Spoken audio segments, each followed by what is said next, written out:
اللہ نے کہا کہ کل نفس ذائقۃ الموت، ہر نفس کو موت کا ذائقہ چکھنا ہے۔ تو فلسطین میں بھی جن کی موت جیسے لکھی تھی ان کو اللہ سبحانہ تعالیٰ نے ویسے ہی اپنے پاس واپس بلا لیا۔ پھر یہ جو گلوبل سمود کے نام سے ایک قافلہ نکلا جس کے اندر کسی کے پاس کوئی ہتھیار نہیں تھا۔ بسم اللہ الرحمن الرحیم۔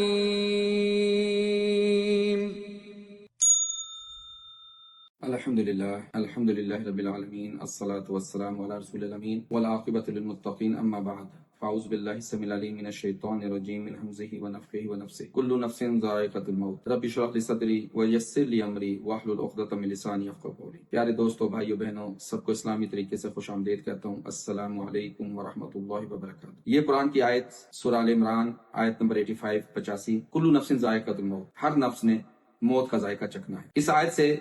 ہمیں اللہ سبحانہ وتعالیٰ کی اس حکمت کا پتہ چلتا ہے۔ حکمتیں تو اس میں بہت زیادہ ہیں، لیکن جو کچھ آج فلسطین میں ہو رہا ہے اس کے متعلق جو اللہ سبحانہ وتعالیٰ کی حکمت ہے، اللہ نے کہا کہ کل نفس ذائقۃ الموت، ہر نفس کو موت کا ذائقہ چکھنا ہے۔ موت یہ اٹل حقیقت ہے۔ موت کسی کے پاس آتی ہے، وہ اپنی طبعی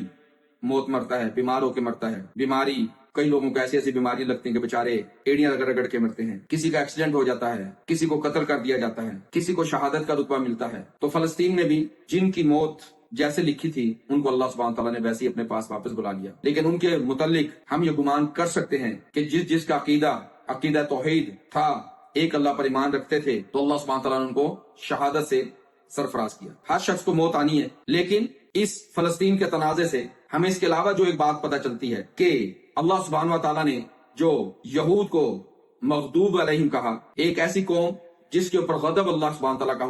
ہوتا ہے اور ہوتا رہے گا، یہ کیوں کہا؟ اور اللہ سبحانہ وتعالیٰ نے قرآن میں یہ بھی واضح کیا، جیسے ہم دیکھتے ہیں سورہ آل عمران کی آیت نمبر 110، منہم المؤمنون واکثرهم فاسقون، منہم المؤمنون، ان میں سے اکثر، منہم المؤمنون، ان میں سے مومن بھی ہیں جو کتاب کے اوپر ایمان رکھتے ہیں، لیکن ان کی اکثریت وہ فاسق ہوں۔ تو آج ہمیں یہ پتہ چل گیا ان کی حقیقت کیا ہے، ان کو اللہ سبحانہ تعالیٰ نے کیوں غضب جن کے اوپر ہوا ان کے اندر ان کو کیوں ڈالا۔ پھر یہ جو گلوبل سمود کے نام سے ایک قافلہ نکلا جس کے اندر کسی کے پاس کوئی ہتھیار نہیں تھا۔ تقریباً تمام ملک دنیا کے، ان میں سے جو میجر ملک ہیں، ان کے لوگوں نے اس کے اندر شرکت کی۔ حکومت کسی کی بھی ڈائریکٹلی انوالو نہیں تھی، اگر ہوگی ایک آدھ تو وہ واللہ تعالی عالم۔ اس میں پاکستان بھی تھا، مالدیپ بھی تھا، ملیشیا بھی تھا، ادھر سے یورپ تقریباً سارا ہی تھا۔ میجر جو ملک ہیں جیسے اٹلی، فرانس، جرمن، اسپین اور باقی دنیا کے لوگ بھی اس میں شامل تھے۔ ان لوگوں نے اس میں حصہ لیا اور پرامن طریقے سے گئے، اور جیسا اسرائیلی حکومت نے ان کے ساتھ برتاؤ کیا، آج ہمیں پتہ چل گیا کہ یہ لوگ باقی انسانیت کو انسان نہیں سمجھتے، اور یہ ان کی کتاب کا یہ غلیظ عقیدہ ہے۔ تلمود اگر ہم اٹھاتے ہیں تو تلمود میں بابا میسیا، اس کی جو ورس 114b ہے، اس میں یہ لکھا ہے کہ gentiles are not human, gentile کہتے ہیں غیر یہودیوں،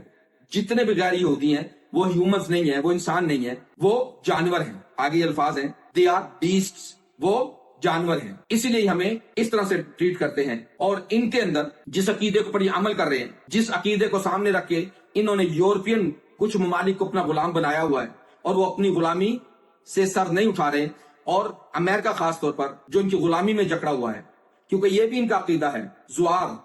160A میں ان کا یہ عقیدہ ہے کہ ابرئی devono cercare di imbrogliare i cristiani، کہ ابرائی وہ ضرور موقع تلاش کریں عیسائیوں کو دھوکہ دینے کے، اور یہ دھوکہ دے رہے ہیں۔ اور یہ ساری چیزیں آج ہمارے اوپر واضح ہو گئی۔ کیوں؟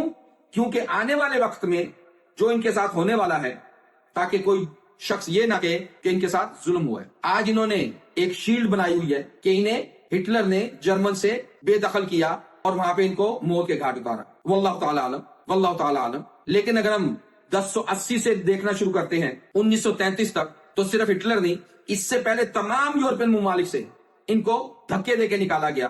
وہ اٹلی ہو، فرانس ہو، جرمن ہو، اسپین ہو، پرتگال ہو، یہ ہنگری ہو، تمام اسٹیٹ سے ان کو نکالا گیا۔ لیکن یہ حقائق چھپے رہے، لوگ ان پر بات نہیں کر سکتے تھے، لوگوں کو خوف تھا، کیونکہ یہ ٹیرورسٹ جب بھی کسی نے حق کے لیے آواز اٹھائی انہوں نے اس کا پیچھا کیا۔ لیکن حق چھپ نہیں سکتا، جیسے اللہ سبحانہ تعالیٰ سورہ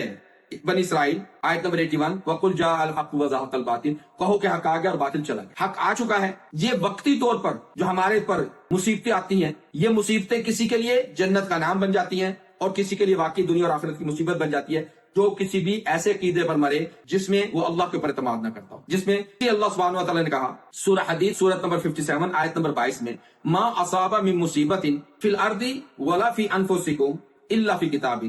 کوئی بھی ایسی مصیبت نہیں جو زمین پر آئے یا تمہارے اندر آئے کہ اس کتاب کے اندر لکھی نہ گئی ہو، جو اللہ کے پاس موجود ہے،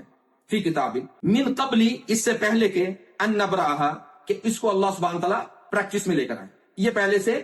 کتاب میں موجود ہے، ان ذالک علی اللہ یسیر، اور یہ اللہ کے اوپر بہت آسان ہے، اس لیے سارا یہ پروگرام اللہ کے نظر کے اندر ہے، یہ پہلے سے طے شدہ ہے،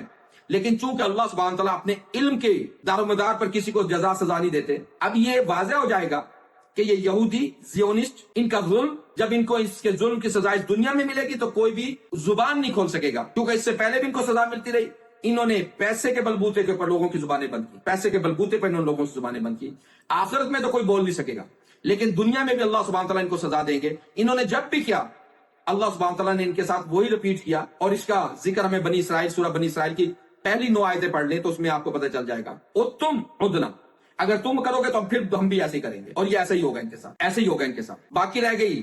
بات کہ یہ زمین ان کو پرومس کی گئی ہے اللہ کی طرف سے، تو یہ بھی ایک بہت بڑا بلنڈر ہے، جھوٹ ہے، چونکہ ہم مطالعہ نہیں کرتے، اور میرا یہ دعویٰ ہے کہ کوئی بھی شخص دنیا کا یہ بات ثابت نہیں کر سکتا کہ فلسطین کی جگہ یا یہ جو گریٹر اسرائیل بنا رہے کہ کہتے ہیں یہ ہماری پرومس جگہ ہے، اس کو اللہ نے ہمیں دینے کا وعدہ کیا ہے، یہ بالکل جھوٹ ہے، بالکل جھوٹ ہے، جس کا بائبل بھی انکار کرتی ہے۔ بائبل سے جو یہ ورس لیتے ہیں، یہ جینیزی پیدائش پہلی کتاب ان کی، ان کا باب 17 اور ورس نمبر 8 میں ہے کہ اللہ سبحانہ و تعالیٰ ابراہیم علیہ السلام کے کہتے ہیں درو آتے اے اللہ تو ڈسینڈنسا، میں دوں گا تجھے اور تیری اولاد کو تیرے بعد وہ جگہ جہاں پہ تو ایک اجنبی بن کے رہتا تھا، ساری زمین کنعان کی۔ اب یہاں پہ 2 چیزیں، پہلے کنعان کو سمجھ لیں، کنعان وہ آج کا اسرائیل، فلسطین، جارڈن اور لبنان، اور اس کے بعد سیریا یعنی شام، اور اس کے بعد یہ جو میڈیٹرین سی ہے یہاں سے لے کے جو اردن کا جو دریا ہے وہاں تک، یہ ساری جگہ انہوں نے کہا کہ اللہ نے کہا کہ یہ ہم تمہیں دیں گے۔ اسی کی نفی بائبل کی کتاب ہے، ہبرو کے نام سے ہے، اس میں ہے، اس کے اندر باب 11 اور اس کی ورس نمبر 13 کہ یہ سب، ان سب کو موت آئی، ان سب کو کس کو؟ ابراہیم علیہ السلام، اسحاق علیہ السلام اور یعقوب علیہ السلام کو، ان سب کو موت آئی، اور انہوں نے وہ کچھ نہ لیا جو ان سے وعدہ کیا گیا تھا، اور ان کو جو موت آئی، ان کو موت ایمان پر یعنی فیض ایمان پر آئی، اور ان جس چیز کا ان سے وعدہ کیا تھا انہوں نے اس کو دور سے دیکھا اور اس کو سلیوٹ کیا، اور یہ کنفیس کیا کہ ہم اس زمین کے اوپر اجنبی اور غیر ملکی بن کے رہیں۔ یہ ہے بائبل کی، اس کے علاوہ اور بہت زیادہ ورسز ہیں۔ پھر اس کے اوپر عیسیٰ بن مریم کی جو تصدیق ہوتی ہے وہ ہمیں ملتی ہے میتھیو کے نام سے ہے، باب 21 اور اس کی ورس ہے 43، اس میں ہے کہ ایو بھی دیکھو میں تمہیں یہ کہتا ہوں کہ رینیو دی دیو سارا تول تو دا ہوئی کہ جو خدا کی جو سلطنت ہے یہ تم سے چھین لی جائے گی، اس رادات و اکلکونوں کے فروتی کرا، اور یہ دی جائے گی ایسی قوم کو جو اس کو بڑھائے گی، جس کی وجہ سے یہ پھلے پھولے گی، اور وہ کون ہے؟ وہ مسلمان ہے، وہ مسلمان ہے۔ آج ہم غافل ہیں لیکن یہ ہمیں ہی ملے گی، اسی لیے آج ہمیں یہ بھی واضح ہو گیا لوگوں کے بتانے کے لیے، کچھ لوگوں کو شکوک تھے، زبانیں بند کر لیتے تھے کہ محمد رسول اللہ صلی اللہ علیہ وسلم نے جو ان کو نجران سے نکالا وہ بھی اسی وجہ سے نکالا تھا کہ یہ لوگ غدار اور سازشیں کیا کرتے تھے۔ اسی لیے جب 1080 سے آپ دیکھنا شروع کریں گے 1933 تک، انہوں نے ہمیشہ سازشیں کی، جس نے بھی ان کو جگہ دی، جس نے بھی ان کو ویلکم کیا، ان کے خلاف انہوں نے سازشیں کی۔ سلطنت عثمانیہ میں بھی انہوں نے سازشیں کی، اور آج بھی سازش کر کے انہوں نے فلسطین لے کے انہوں نے سمجھا کہ ہم دوبارہ سے سیٹ ہو گئے۔ ان کو اللہ نے یہ دینا ہی نہیں، اس لیے ہمیں قرآن کے اوپر اعتماد ہونا چاہیے، محمد رسول اللہ صلی اللہ علیہ وسلم کے فرمان کے اوپر اعتماد ہونا چاہیے، اور یہ جو بائیڈن اور اس کے بعد جو ٹرمپ آیا ہے ان کی باتوں میں ہمیں یا ہماری حکومتوں کو نہیں آنا چاہیے۔ آج تک جب سے ہم نے ہوش سنبھالا ہے، اور اس سے پہلے جتنی بھی جنگیں ہوئی آپ کو پیچھے زاونسٹ ملے گا، امریکہ ملے گا۔ اس لیے خدا را ان کے چنگل سے باہر آئیں اور اس کتاب کے اوپر ایمان رکھیں۔ ایک ہمارے سیاستدان نے کہا کہ امریکہ کے